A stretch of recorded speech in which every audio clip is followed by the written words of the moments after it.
the oscillation of a body on a smooth horizontal surface represented by an equation x is equal to a cos omega t is the representation of displacement. X is the displacement, omega is the frequency of oscillation. Which of the following graph shows correct variation of முக்கியம் acceleration with respect to time? இப்போ இத நான் அப்படியே போட்டது sine curve, இது cos கர்வ்ல displacement time graph போடுவோம்.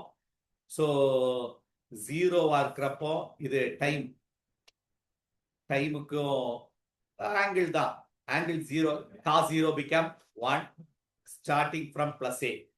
அப்ப கிராஃப் இப்படி ஸ்டார்ட் பண்ணி இப்படி போயிருக்கு. இது என்ன graph? Displacement time graph.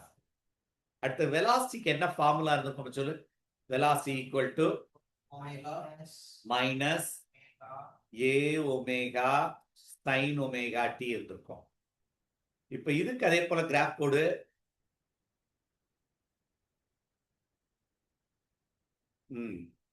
When time is 0,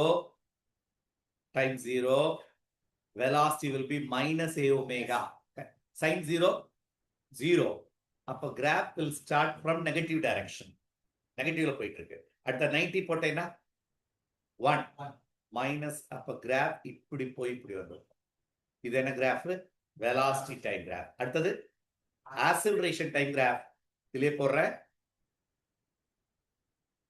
acceleration எப்படி போடலாம்?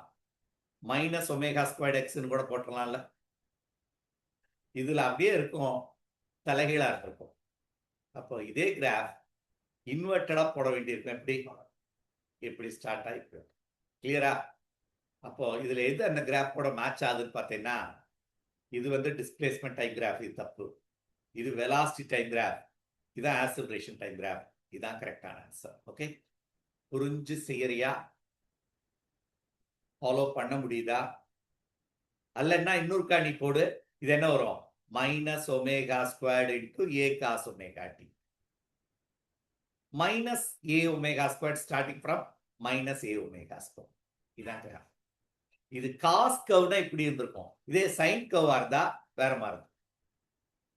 நம்ம ஆல்ரெடி போட்டேன், இது முந்தின சம் முன்னால இதே மாடல் சைன் கர்வ்ல போட்டிருப்போம். இது காஸ் கர்வ்ல தான் இப்படி இருக்கு. So the answer is C is correct.